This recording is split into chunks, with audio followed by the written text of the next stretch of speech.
Well, Vic, I think Bills Mafia got an early Christmas present on this first day of December. A 35-10 win for the Buffalo Bills over the 49ers on Sunday Night Football. Considering the elements, considering the names on offense that they were going up against, about as convincing of a win as you can get for this Bills team, who now have a 5th straight division title, something they've never done before in franchise history. Yeah, dominance is the word that you apply to a lot of these Bills wins this year. 30 or more points in 9 of their wins, and in this stretch of 7 wins in a row, 30 or more points that the Bills have produced. So you start there, and then also start with the fact that this was a very beat-up San Francisco team. We can't lose sight of that, but do what you're supposed to do against a team that was as beat up as the 49ers were, and the Bills did. They came out, and yeah, they allowed some big runs. They took advantage of the fact that Christian McCaffrey left this game early and might have suffered a season-ending knee injury. Yeah. That's something also you've got to note. But let's give all the credit to what this Buffalo team did. Josh Allen, this offense, the running game. These conditions, I mean, hard enough to walk in, and I'm watching James Cook run, clocked at 21-plus miles an hour on a 65-yard touchdown run that way. I think some of us might have expected maybe a little bit of snow at the beginning of the game, but I don't think anyone was expecting the amount of snow that fell during this game and how consistently it fell during this game. I was shooting down here on the sideline, and there were moments where I could feel it even starting to pick up from what it was in a quarter earlier, and here I was thinking, I thought it was supposed to die down, not start picking up. I want to file a complaint with all the meteorologists who told me that the snow was going to be going south of Orchard Park before, or at least during the game, and it only intensified as the game went on. But I think it made for an atmosphere. You heard some of the players talk about it. That was fun for them. These are young guys, and football is still a kid's game in many ways, even though they're paid millions to play it, these players. The idea was that, okay, it takes them back to their youth, to the fun times. It wasn't so fun for San Francisco, but I thought from the Bills' perspective, there was a looseness and a free sense of how they played throughout. And, of course, clinching this 5th consecutive playoff spot as early as they did gives them, and you heard them say it afterward, a freer mindset going forward. I think we saw them sort of embrace the energy of the crowd. The crowd here was incredible tonight. And then, to your point, they were loose. We even saw sort of the word that comes to mind is euphoria almost of them just being able to be here as little kids almost and playing this game. We saw Josh Allen and Sean McDermott doing snow angels on the field. Sean McDermott doing a snow angel. All right, Josh, I understand. But Sean McDermott, Mr. Tightly Wound guy, at least that's what he was through most of his time. Yeah. He's shown a different side completely, and he was reflective after the game, talking about the snow angel thing that he said he was going to do, and he got Josh to do it with him while Sean was doing an interview with ESPN. Yeah. And then on top of that, Sean referencing how he was at home watching his kids outside playing football and pretending to be Josh Allen and Amari Cooper, and how that thought went through his mind as a coach. Of all the time that I've known Sean, even before he came here as a head coach, I didn't think those were the kinds of things he would reflect upon, at least publicly. And I think it's a nice thing that he's doing that. And people often say, or observers of football say, that a team is reflective of the mood or attitude of the head coach. I think this team is showing that the Sean McDermott approach to things, team-oriented, but also this freer-minded thing that he's showing is showing up among the players. Sean McDermott is having fun. The team is having fun. Taylor Rapp post-game said this was maybe the funnest game that he's ever played in his career. Yeah. You mentioned Sean McDermott talking about watching his kids and kids around Western New York pretending this week that they were Amari Cooper and Josh Allen. So let's start on the offensive side of things with maybe one of the craziest plays that you'll see all season. The lateral from Amari Cooper, catches it, has the presence of mind to see Josh Allen, pitches it to him. Allen runs it in for the touchdown, gets credit for 2 touchdowns on the same play. I would know because I had him in fantasy and it helped me win my league this week. What can you say about that play and overall the performance on offense from these Bills, spearheaded by their MVP candidate? I'm trying to remember. So I think it was Sean or somebody said it after the game that you didn't have words to describe it because it does defy words. A quarterback essentially throwing himself a touchdown pass, which is how it kind of gets scored statistically. But look, it goes back to a guy who has dynamic superstar talent, who can do everything in terms of physically, not only throwing the ball well, but running it well. His numbers for the game weren't like spectacular, but his play was. Yeah. And doing the things that he did with his feet. I thought he would be able to run well against a defense, this 49er defense that has given up big runs by quarterbacks starting way early in the season with Geno Smith of Seattle. And then a play like that is just presence of mind stuff. And Amari Cooper, their eyes meeting and then just communicating that way, and you knew once Josh had the ball in his hands, he wasn't stopping short of the end zone. So he gets it in there, knows how to stretch and get it over the pylon.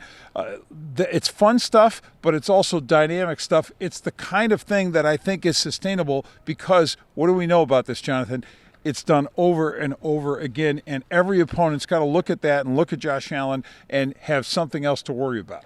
I thought it was fascinating to just hear Amari Cooper and Josh Allen describe that play. Two guys that have played so much football now, are considered at the top of their respective positions in this league.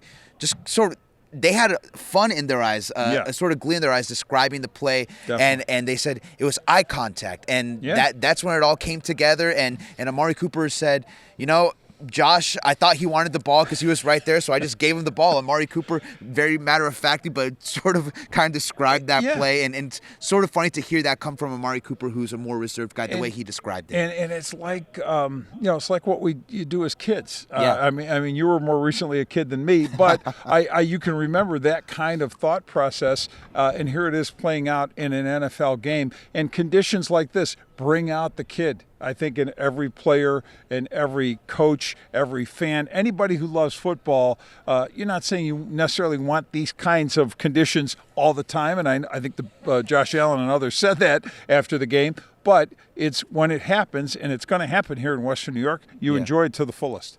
We can't talk about the offense without talking about that running game. James Cook, Ray Davis, Ty Johnson. The Bills run as a team for 220 rushing yards. Sean McDermott said, we knew this was going to be a line of scrimmage game, and sort of praised his team for being able to run the ball when the 49ers knew that because of the conditions the Bills were going to try to run the ball, they couldn't stop it. Again, the Bills running for over 200 as a team. Yeah, and let's give some credit to the offensive line because even though when it comes to running the football in these conditions, the advantage goes to the runner because he knows where he's going, defense doesn't, so there's that. But think about the creases this offensive line gave to James Cook, gave to the other backs, Ray Davis, opening things up at that first point, that first level, maybe a little bit in the second level, and boom, they're gone. And I think that says a lot about the way this line has developed a chemistry, a feel for how these backs run, timing, patience that they show. And for James Cook, just that speed. I think we always knew he was fast, but I'm sorry. Tonight, I felt like he was running even faster than I've ever seen him run. I don't know. Maybe during the bye, he did more speed training. I don't know what happened, but the guy just got faster. I agree with you. It seemed like he hit another gear on that long touchdown down the sideline because I thought maybe from my view through the camera, it looked like one of the defenders might have had an angle, but Cook just kind of sped off and didn't let anyone catch him. It was an impressive game for everyone running the ball, but especially Cook on that touchdown run. Over to the defense, where one of the big storylines coming into this game was the season debut of Matt Milano, right? Well, we see Milano in game action. He played, honestly, more than I thought that we would see him out here. He seemed to be out there for a good percentage of the game. Just with the game now in the rearview mirror, what was your analysis of what Matt Milano did and how he looked out there Well, today? Let's start with how much he played. That is a big story. I think that's the positive sign.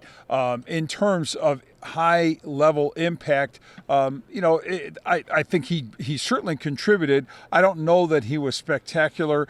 They hit the Bills on some running plays. They did. Again, that's an advantage, and I'm not blaming that on Milano completely. The line, the other linebackers are part of that discussion. But the 49ers were getting some groove going with the run game, and you still have to wonder if Christian McCaffrey ends up playing this full game.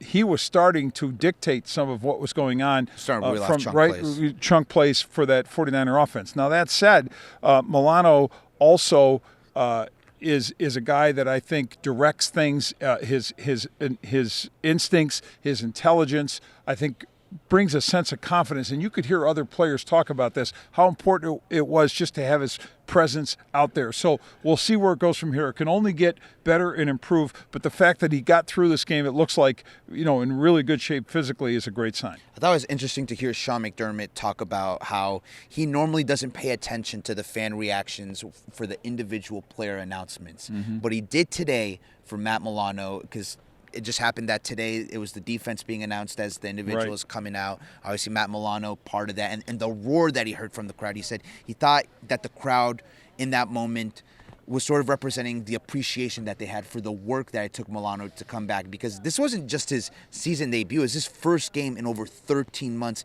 coming back from 2 major injuries.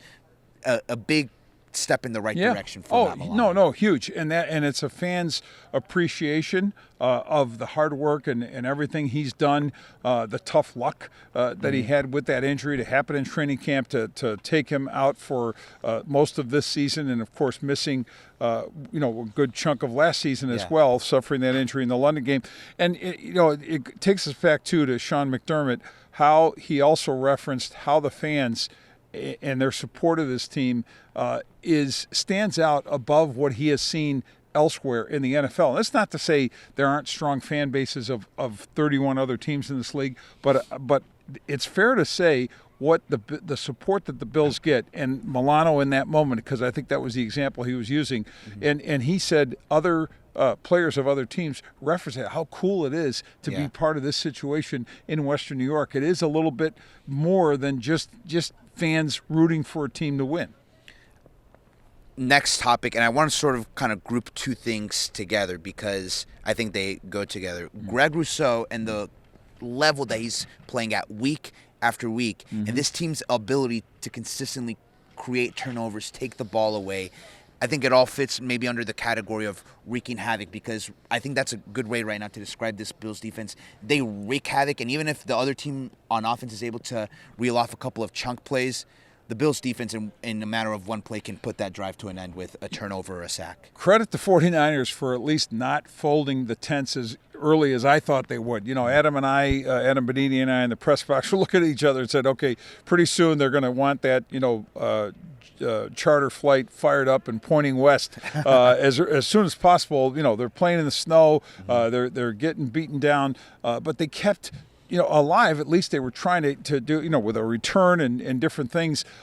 But this defense, this opportunistic Bills defense, I think we're continually turned the lights off or cooled it down from that standpoint. And yes, Greg Rousseau, let's talk about Taylor Rapp also doing that as well, and that safety position rising to the occasion. Was that not a big topic going into the year? We talked about the receivers, how they were going to be remade, and no more Stephon Diggs and no more Gabe Davis. What would happen there? They've risen to the occasion as a collective group.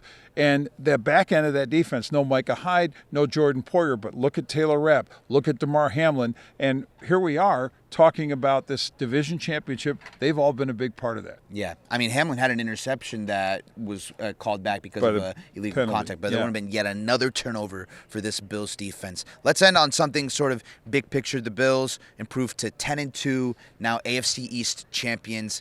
They're one game back of the Kansas City Chiefs, so they have that tiebreaker over because of the win here in Orchard Park. We're still chasing them for that number 1 seed.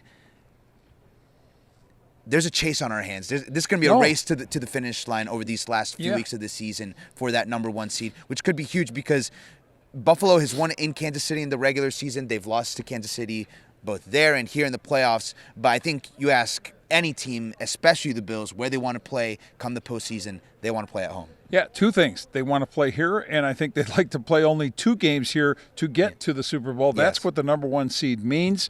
It's a guarantee of nothing, but in terms of their ability to get that number 1 seed, Jonathan, I think they're poised and positioned very well to do so. And I look at Kansas City, and I see a team that does not impress me. It's got a lot of flaws that are troublesome. Yes, the one flaw they don't have is winning games. Okay, great, but there's a tough schedule ahead for them. It's not necessarily easy for the Bills either, but it gets easier as you get to the end of the season with Jets, Patriots.